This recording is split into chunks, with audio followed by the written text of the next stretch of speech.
Good evening, everyone. Welcome to another Mish-mashing Battle Lounge with the 2MK team. We're expecting a somewhat silent lounge today, as my sickness prevented even having yesterday's the NA Absolver stream. But this is our EU lounge content for Street Fighter V. You can feel free to join in if you think you'll somehow have a good enough connection to Eastern Europe. But there are possibly some very minor connection restrictions. Because of the way the ping works for this game and the ping restrictions, it's set pretty low because we have fine connections to our host, but only have 2 bars on ping, so you should also consider those sorts of things. That's mostly the rollback getting better though.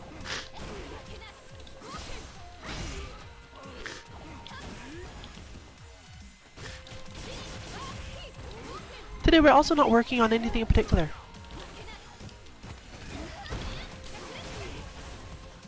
The changes we saw from the data given by Capcom's latest patch notes doesn't indicate anything in particular that we need to care about.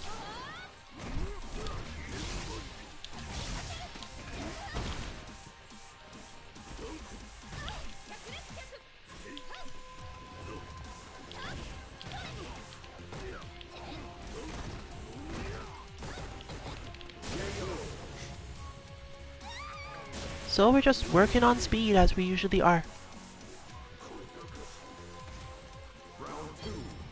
Because we're not necessarily expecting any guests either, that is another reason why there may be less people in the lounge altogether.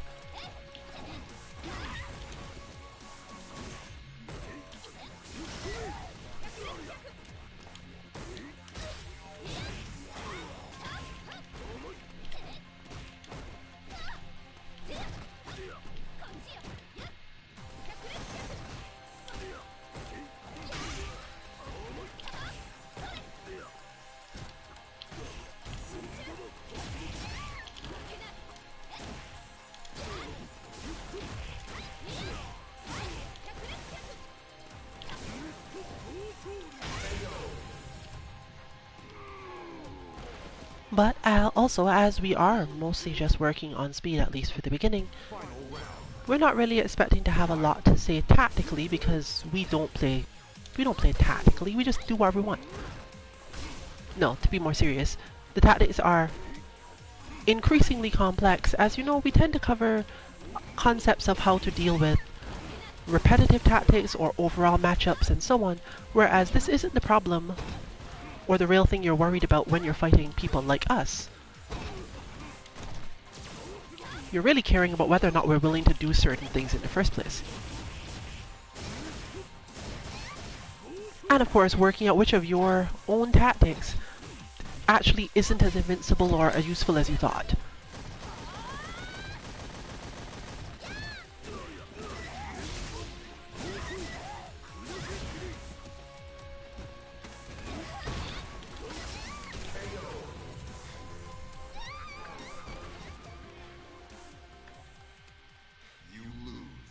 You can, however, hop in and try to get some practice against people who will generally almost always attack you, and will try things that you might not be used to seeing from your opponents.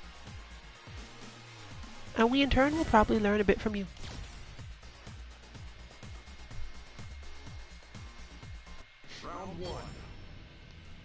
Overall though, viewers of this stream should assume that if no one else other than team members are in the fight, I'm not necessarily going to be saying as much.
And I fall to much perfect spacing in sequence once again.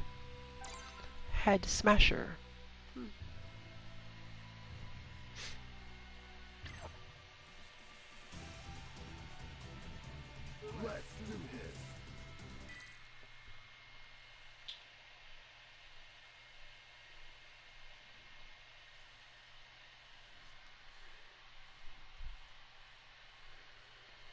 I don't have any specific note about that matchup.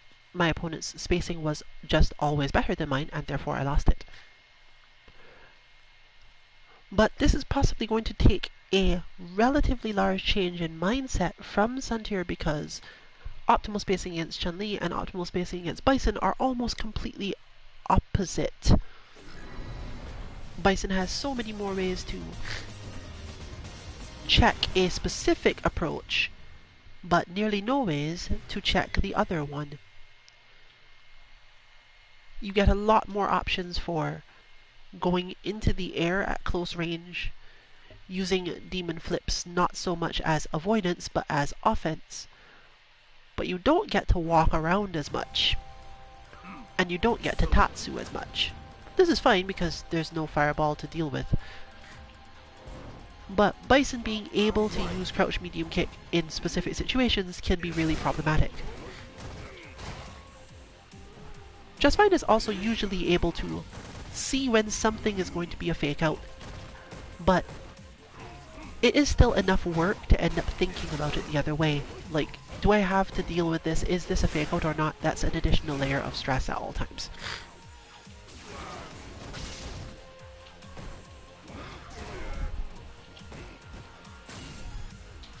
Note, of course, that we're only talking about offense here.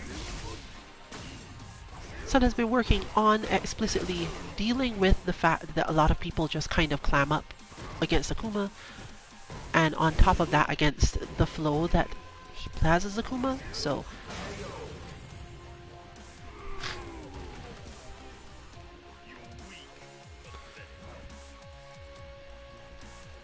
building up different layers of offense tends to matter a lot.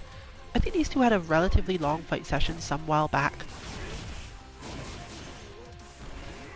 and there might have been new strategies built up from both sides. It's always volatile and difficult to say exactly how it's going to go though, because even if it was true that Sun managed to get a lot of offense, it will now be pushed yet another level, because Just Fine would have had all that time to think about, okay, well, now that you have all this offense, what do I need to do differently so that I don't get caught in this offense? But I didn't watch that session, so I don't actually know what's been changing and what is going to be different now. I will say that my initial note, therefore, was probably more so a waste, because I am definitely seeing adaptations from her side that indicate she's used to the demon flip part of it. She stopped trying to use either the light kick or the heavy punch to stop the demon flips, resorting to spacing, parries, and going under them with scissor kick. So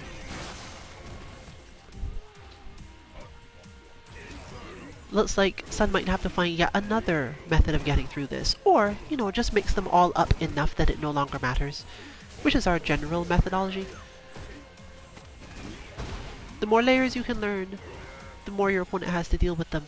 And after a while, even if you've run out of layers to add, having 3 to 4 is usually enough by itself.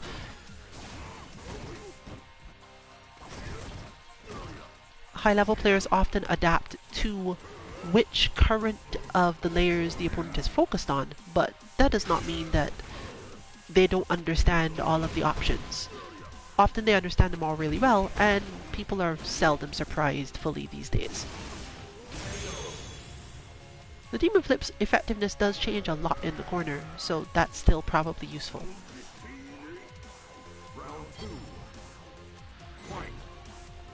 We're much more used to people whose response to that is to go, well, my strategy works in the corner, so I'll just have to get you to the corner. But this often leaves them open to other things, so it's not necessarily the style you should be expecting from Akuma. That said, once just fine, is cornered. You might still see some of it. That teleport is so much more useful against Bison corner guard than nearly any other character. Bison moves so slowly, and charge moves rely so much on having been holding the charge in the correct direction that you have to react to it like as a throw in passing and all sorts of other weirdness. But the spacing that Bison wants to stand at to successfully corner guard Akuma is also not one that you can easily deal with the teleport. Now, of course, you could expect the teleport and do all sorts of weird things, like switch your charge direction and make yourself slightly vulnerable, as Akuma's not really going to reach from there and you can just change your block, for example. Or you could just do that and stand further away where the teleport's not useful but the corner guard is broken and Akuma could just walk forward. But even that is a bunch of work from Akuma's side to figure out which of those things is going on. Fortunately, at least, Bison having to move around that much to maintain the corner guard against the teleport still more or less breaks the corner guard. Max range heavy uppercut.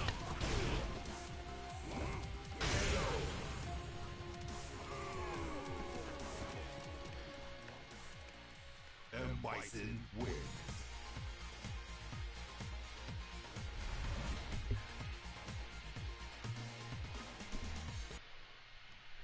Well, I guess their last session caused enough changes that I definitely had something to talk about for this one. It's go time.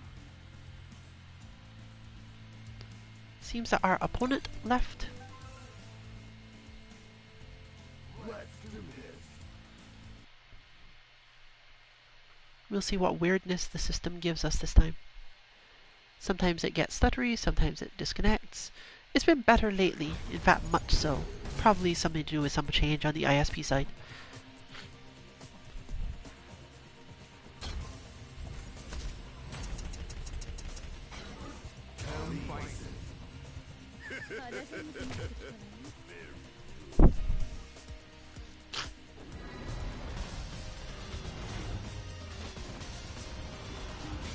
Once again, please forgive any difficulty in either hearing me or my sniffles because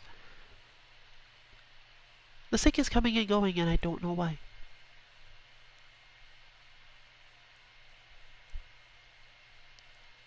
This is a matchup we practiced heavily a long time ago, which means that to us this is a lot of memory, understanding exactly which things still apply and which things don't. There weren't that many changes to the game in that regard.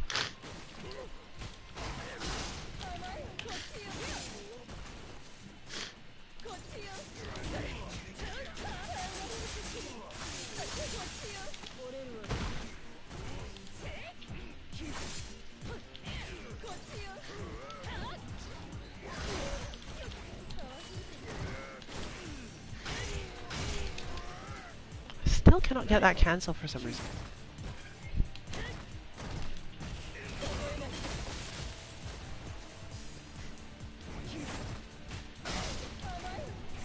I guess that was me knowing that was going to miss.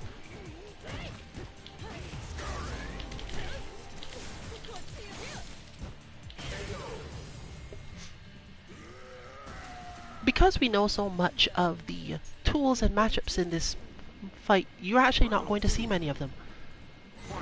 They're most useful when neither side has enough meter, or when you really think your opponent is going to try to do a specific thing, such as like play footsies at that range.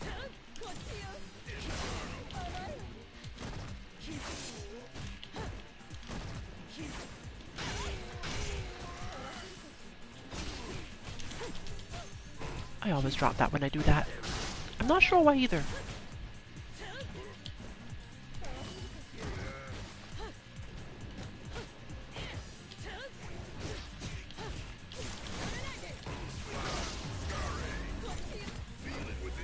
Got caught.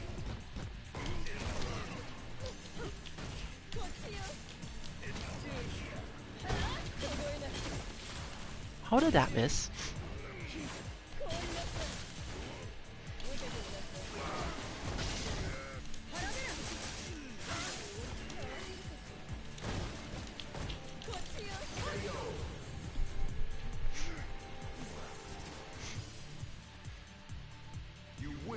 Keeping up with Colleen on Bison is a matter of being confident that your opponent has a specific plan, because you can use a lot of shielding style moves, and as demonstrated by Just Vine's, I can't call it pressure because it's explicitly not. Just Vine in particular is very aware of that range that Bison can move to, where the best Colleen can do is wake up with a pushback button. And while this is absolutely helpful, it's not necessarily something you care about. Like, there's benefits to trying to get Bison pressure on this character, and other times it's just not the best idea.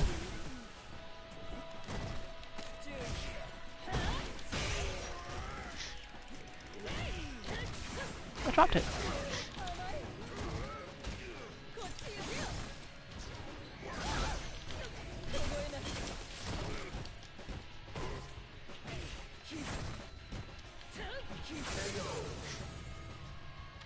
So we're playing a really heavy spacing game now, and I can't even call it just spacing because a lot of it is related to really having a very strong intuitive understanding of certain frame data.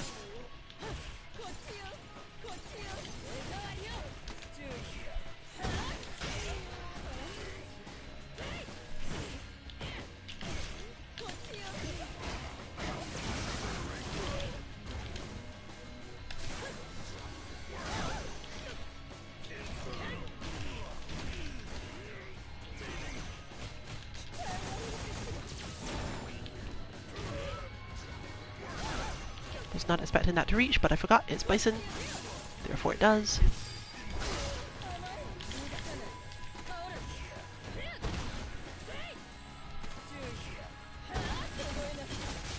Didn't miss that time. I don't know what happened the first time. But yes, you could watch that match and not see basically any of the things that we have taught each other about fighting other Bison or other Colleen on these characters, because we know that it's so easy to lock down the first order strategy once you've practiced it enough that it's just no longer valid. That is not often the case in Street Fighter V. You don't normally get to just shut down the base strategy of a character. You normally have to deal with the fact that it's strong enough that you have to care. But because Bison can parry and put up a shield, more or less, and Colleen can parry pretty much anything and also technically put up a shield, they both have tools for stopping the opponent from doing anything. The first order strategy can fail entirely as a result of this. I'm not going to go into what that strategy looks like from either side. Maybe one day, if we end up with a situation of there being a different Colleen on stream for her to fight, or a different Bison for me to fight as Colleen, I'll review all of it then. So sorry if you're looking for tips with that matchup here, because you wouldn't have gotten anything from our match. It was just us fighting each other, less so each other's characters. And the same thing's going to happen here, because now that I know that my opponent has all that spacing down, I gotta play footsies again. And I gotta play a lot of footsies.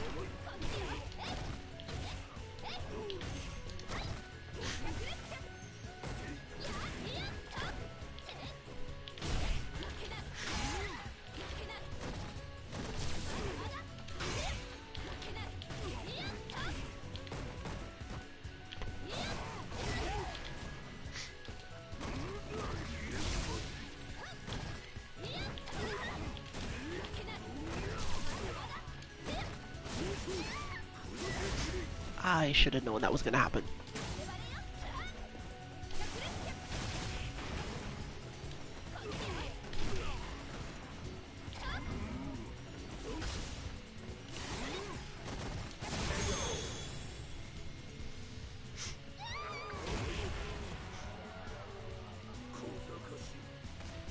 Using DES as the last minute because it is the guaranteed will anti-air everything. And being ready for that on the opening gambit too. Speed is going to be the death of me today.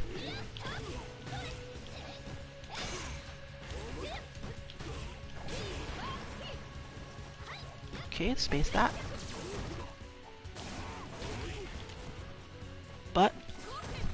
other issue is I cannot grab that today. And that's not on me either, that's my opponent basically making it impossible for me to grab it. And controlling which side I land on there.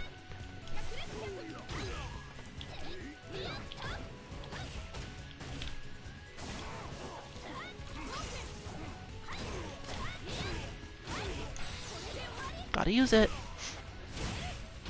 Because I can absolutely die from there, but more importantly, what I need is to make sure my opponent doesn't have any meter to start next round with. Fortunately, that doesn't actually telegraph my opening gambit, but against some Akumas that would telegraph it, and definitely some Chun-Li that will do it. And yes, I just did the same thing anyway. Because part of not telegraphing yourself is to be willing to do the thing that technically is the most obvious option. If your opponent has no meter and you telegraph yourself by trying to do the thing that is a trick, like relies on them having meter so that they can try blah blah, it's multiple levels, layers deep, obviously.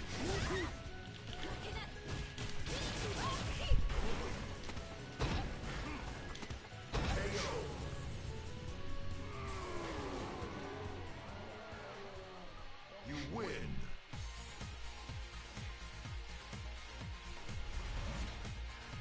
But even with all that, the footsies didn't stick, and the reason the footsies didn't stick as the main point is because we both basically just started moving too fast. Depending on your perspective on this game, you could also view it as moving too much.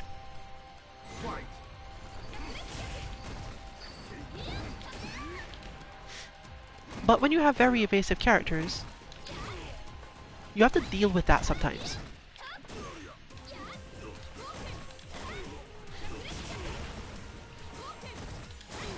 Our DNF duel matches are going to be very similar.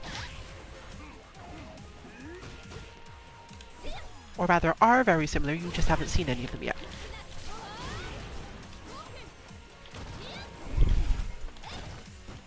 I should have waited for that.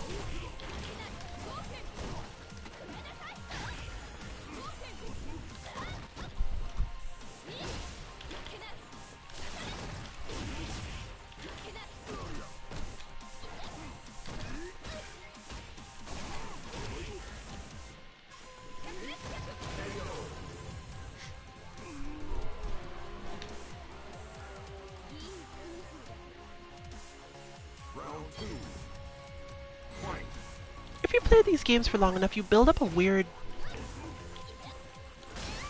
auto-awareness of your opponent's metered options when they have metered options in the first place. And you can get to the point where your body just does the thing that wins when they don't have meter, simply because literally in the corner of your mind, in the corner of your eye, and in the back of your mind, you know they don't have meter. Where exactly this knowledge comes from, it's on the screen, so it's entirely possible that you're tracking it unconsciously. Human minds are in fact very strange and powerful about such things.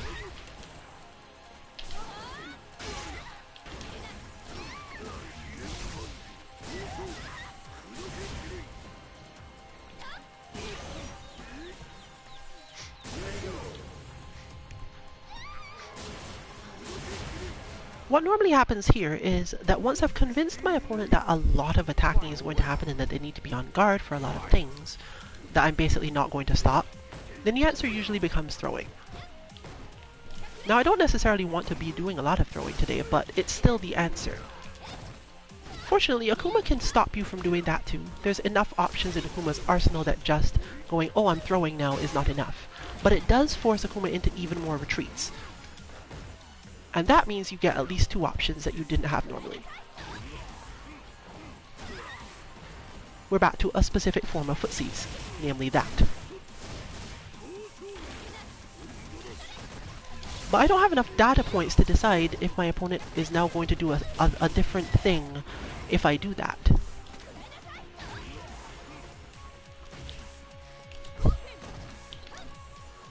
And since both of these moves can be dealt with, there's no way to know.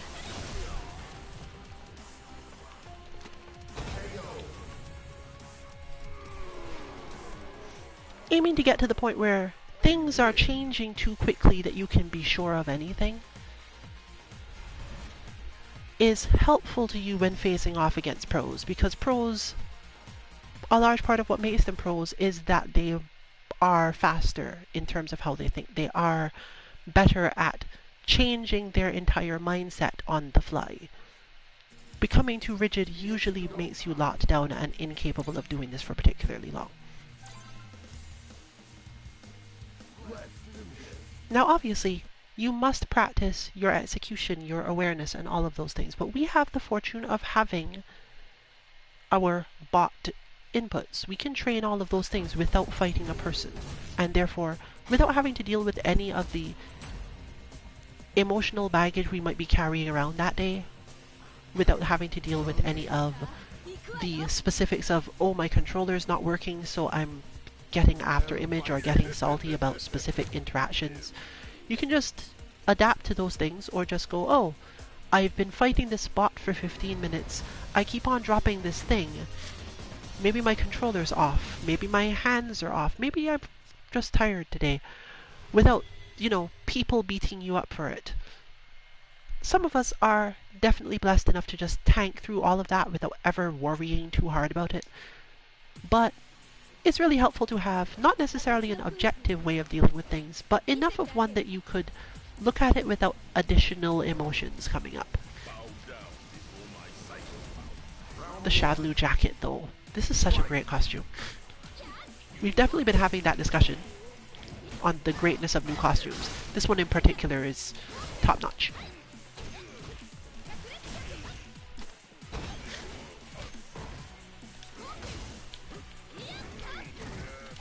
This matchup is actually less spacing and more timing.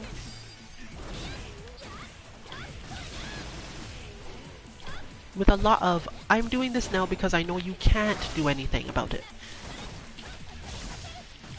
Which means there's a lot of positions where meter is the solution from Chun-Li's side, and doing bold/weird moves is the solution from Bison's side. Basically that, more or less.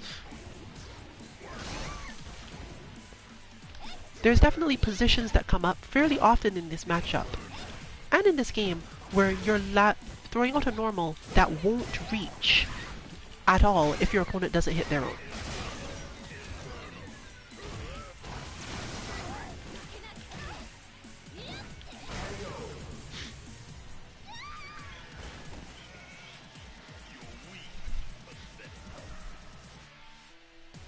So this is a very oppression-heavy match. Both of these characters are more or less just trying to make sure the other can't do anything at a specific spacing and timing.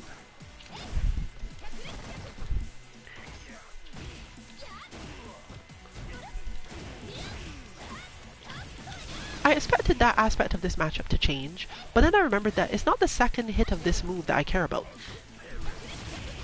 It is helpful that it's in there, but Chun-Li stops Bison by hitting on the first hit of that move.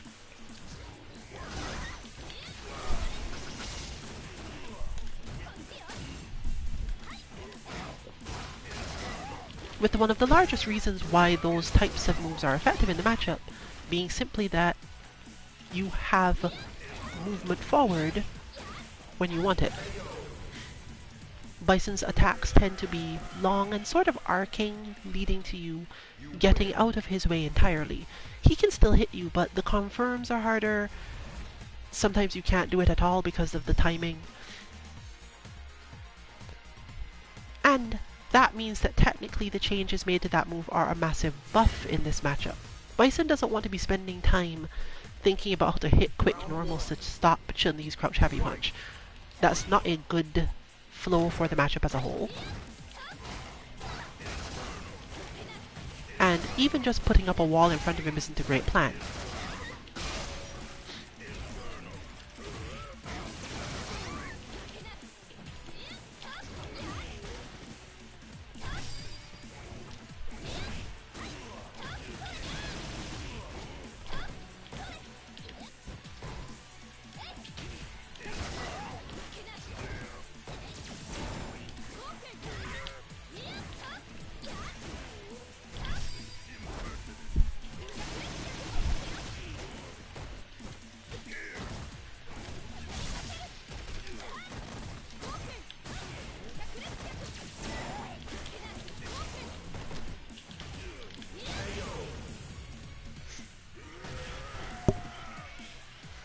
But of course, once you do get out of that space, once one character doesn't have the oppression going and you have to care what's happening, now it's footsies.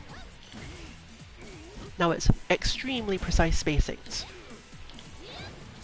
And there's a little bit of expectations or breaking expectations in there, but not the type that you care about in that regard.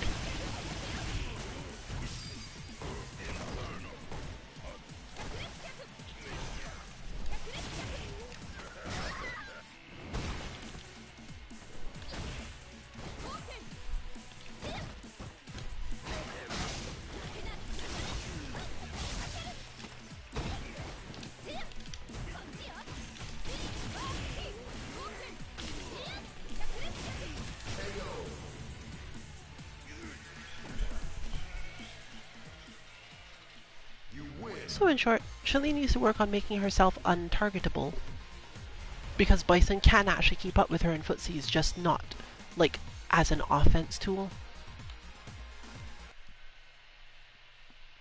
And Bison has to work on the timing of attacks, keeping them just flowing enough that Chun-Li wants to hit buttons to stop Bison's advances, but hitting those buttons will cause her to be vulnerable.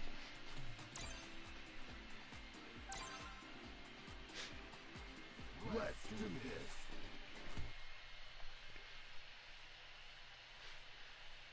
One thing that comes up a lot in matches between the team is the idea of taking hits because you intend to.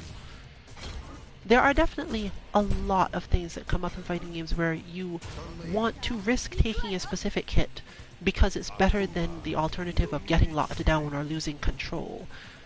And that's probably not the easiest thing for people to get used to in fighting games. You don't really care all of the time about whether or not your opponent is hitting you. You care about if they're hitting you hard. Or in the cases where the games have a lot of pressure and combos that could cause you serious damage, you really want to make sure that they're not getting the setups that go with that as well. This matchup, for example, comes up in that form a lot. Chun-Li's defenses are limited because of her tendency to use a longer charge on her EX Invincible Wake-Up attack. So you can't recover out of certain things as easily, and you can't therefore spend as much time forcing your opponent to do things relative to space control. No, I did not intend to heavy punch crouch whatever under that Tatsu. I know it can happen though, so it's useful to have as... You can throw it out at a certain range with the expectation that you'll get away with it sometimes. Why can't I throw that today? My opponent basically has me to the point where I'm never expecting it, and I can promise you that's not the lag. Because I can feel that moment of, I took too long to react to that.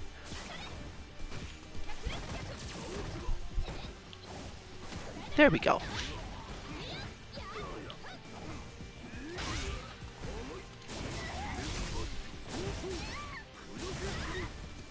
I was not even in a position to like hit that.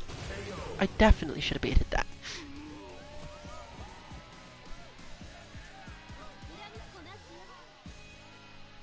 Round two. Fight.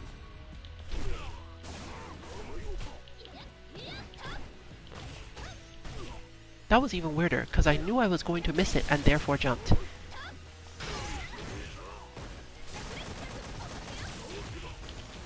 Don't want to deal with that at all today, huh? I wouldn't either.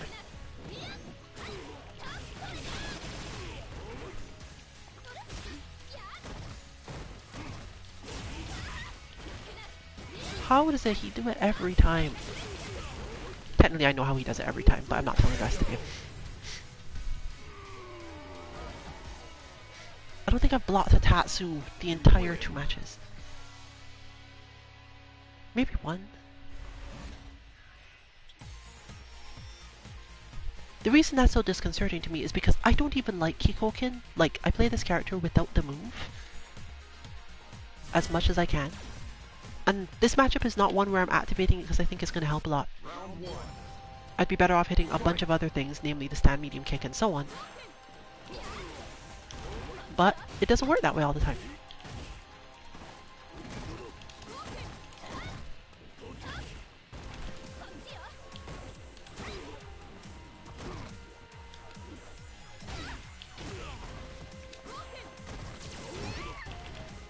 still not dealing with it.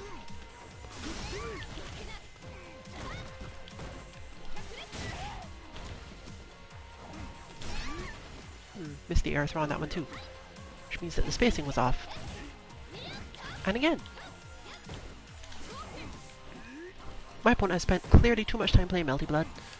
And now I can't, like, catch.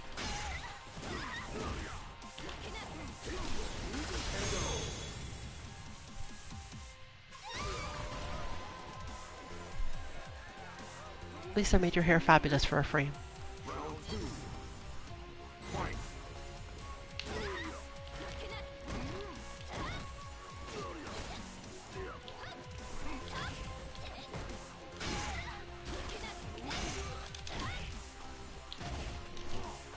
Okay, that one was lag.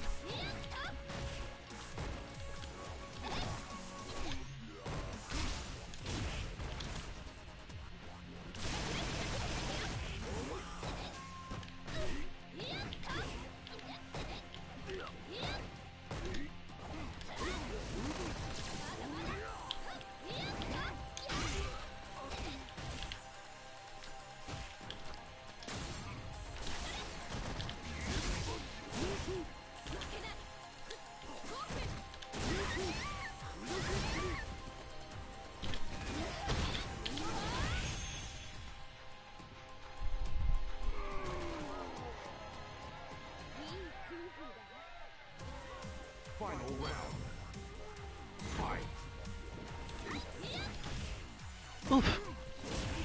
And again. And again. Yeah, not gonna happen today. I have to turn invisible today. I suppose I should have been working on that from the beginning because that's less important normally, but against this opponent, it doesn't really work if I don't. So invisibility on. That is my shorthand for when I blank my mind after every action.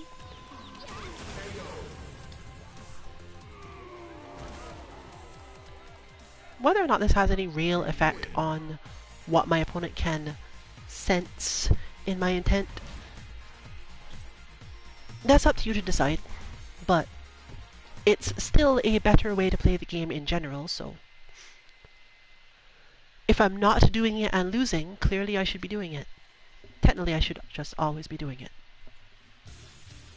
It's go time.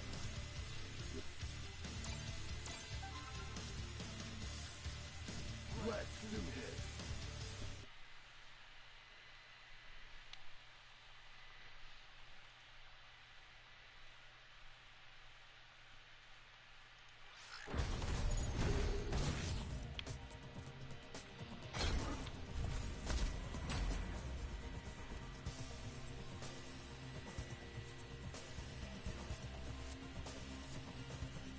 Oh, it was something I was meaning to do for the longest time.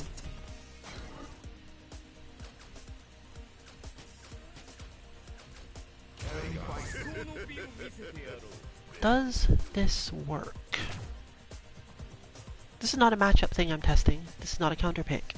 There's a specific thing I used to do with this character in Street Fighter 4 that I think it took forever for him to get back, and it's not something like obvious either. It has something to do with close range, jumping down heavy punch things, and it's a bunch of air movement that, not the standard Vaki air movement where the person just goes off the wall as much as they can, but specifically the fact that he has a lot of really strong, deep-hitting air normals that you can use for a particular type of movement and control that don't come up normally. But I'm trying to remember whether or not... No, that's not even how you do that anymore.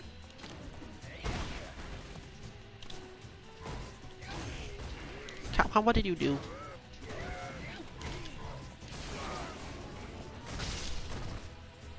I can't have forgotten this move. There we go. I don't know what that was all about.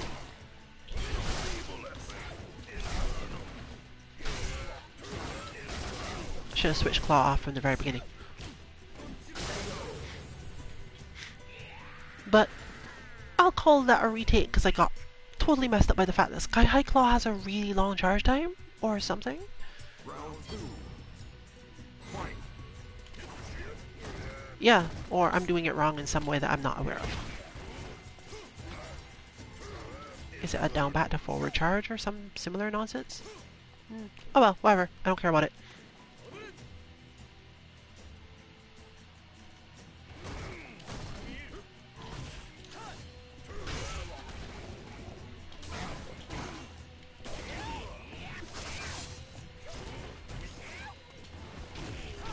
I know no claw combos. And I'm supposed to take the claw off.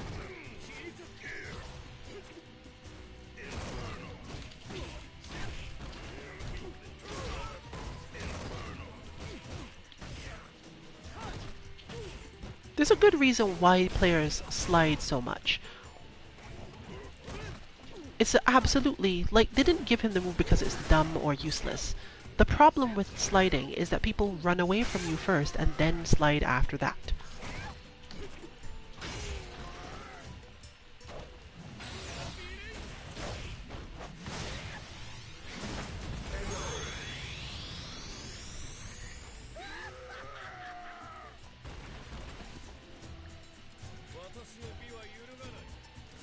Final round. Fight.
I deserve that. There was no way that was going to work twice. He actually does have a frame between coming down. You lose. So the only way to actually get it is to get the Bison player to want to go into the air.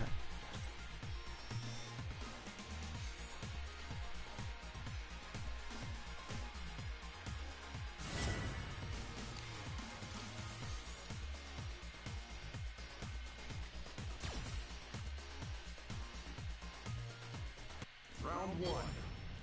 But now I'm back to relatively knowing where I'm supposed to be in this. Namely, claw off, first of all.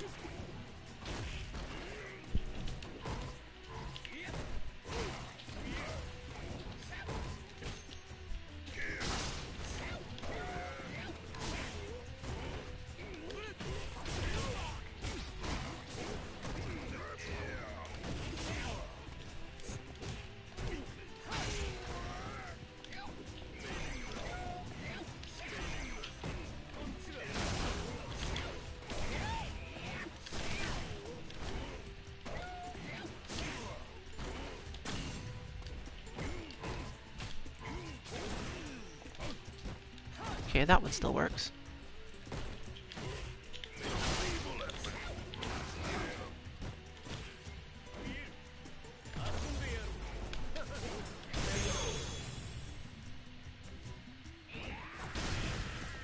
That was absolutely not the move I was expecting out of that Ash. Round two. Fight. But I think what I've been doing wrong in that regard is taking too long to activate the parry and then using it as soon as I've activated it, more or less.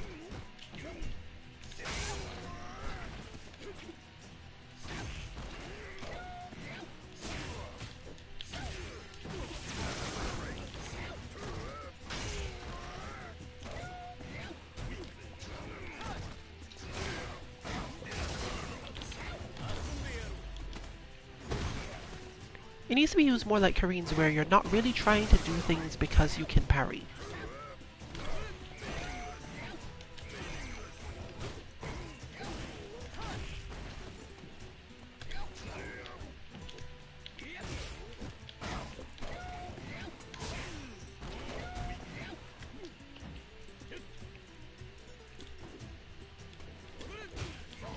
Parry is a shield. It prevents your opponent from thinking in certain ways or doing certain things.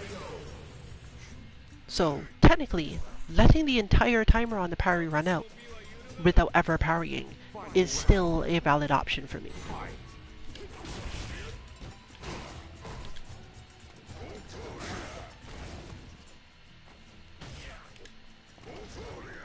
I was going to open that fight with CA, which honestly apparently would have worked. But I keep on forgetting which direction it is, so yeah.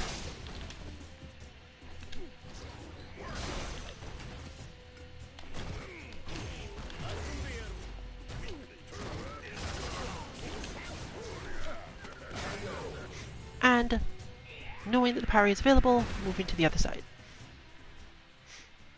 You lose.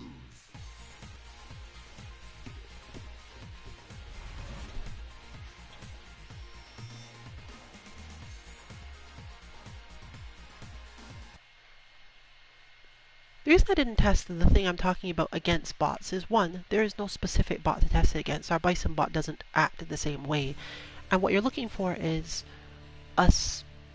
something related to how often you can do a specific thing.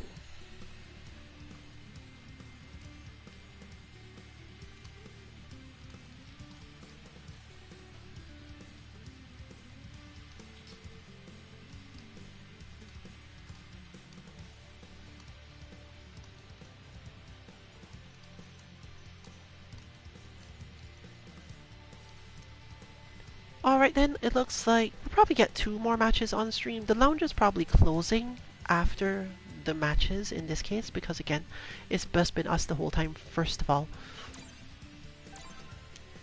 So anyone who did want to join, will probably catch you next time. Because even if you joined now, I mean, we could drop the bat, but it's not really worth your time to hop in at this point. Normally it will stay open for a while longer, but I can't be sure of that today.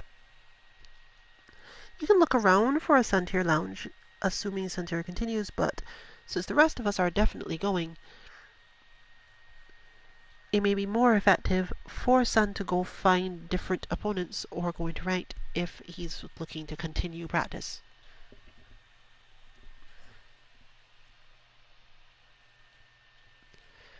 I can feel my sickness coming up again, but I managed to make it through this stream, and I've got a couple hours to recover before the NA stream.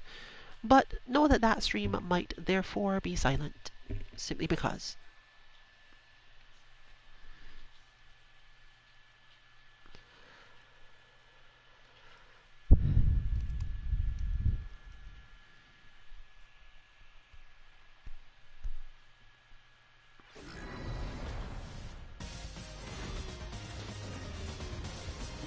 And I've been informed why I was messing up the Sky High Claw, because for some reason it is 2 punches and 3 for the EX, and I feel like that was a good decision.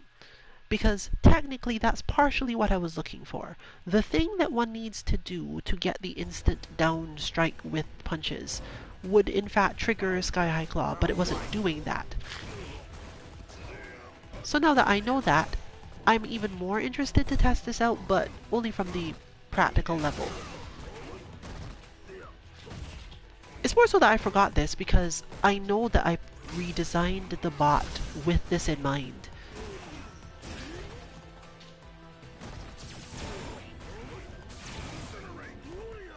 But when I think about making bots, I'm not really thinking about the character in the same way. I'm thinking about the character from the perspective of combining moves to make it do what the standard online player does, or something that you can use to teach someone something. So it's a lot more difficult for me to think through how do I play this character based on the bot if the character is complex enough that I have to care.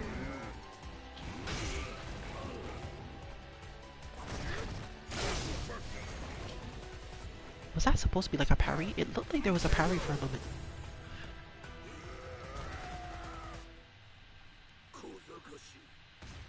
Round 2. Fight.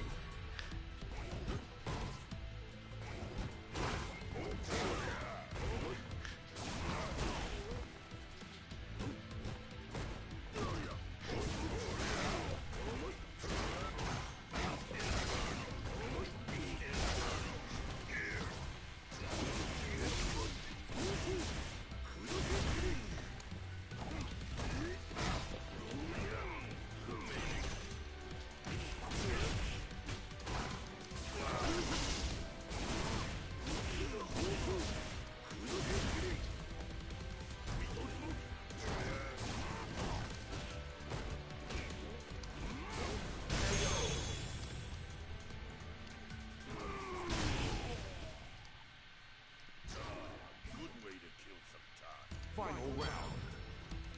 Fight.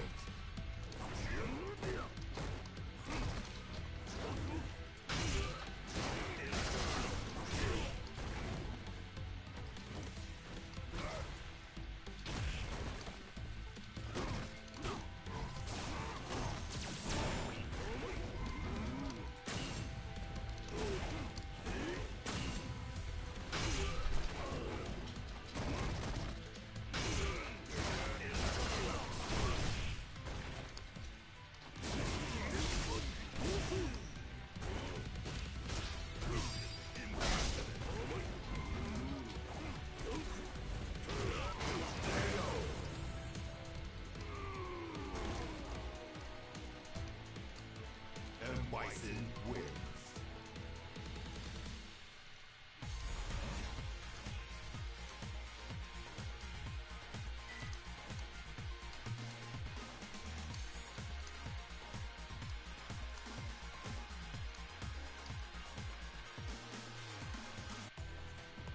Round 1. Fight.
Round 2.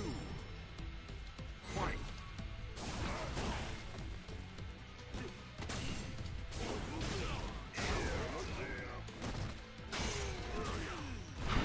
Ooh, this match.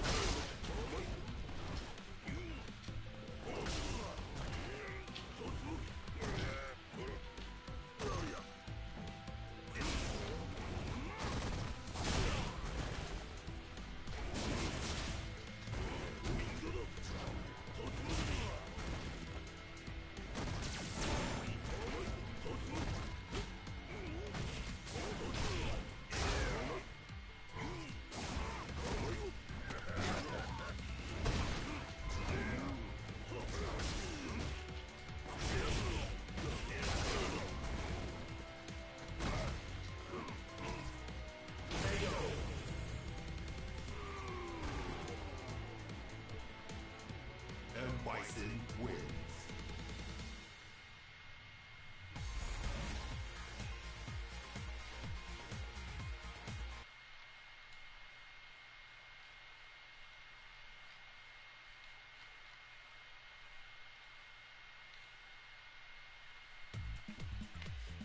And it was also long enough to bring us to the end of stream. We'll be back later with our NA Street Fighter V Mishmash Monday and You can find all of our Street Fighter bots at 2-mk.org. Whether or not we have stream is something you can find out by checking on our Twitter 2_mk_FGC. But that's all for now, and we are, in fact, as just seen, closing up. So this has been really Team 2MK. Good luck with your training and good night, everyone.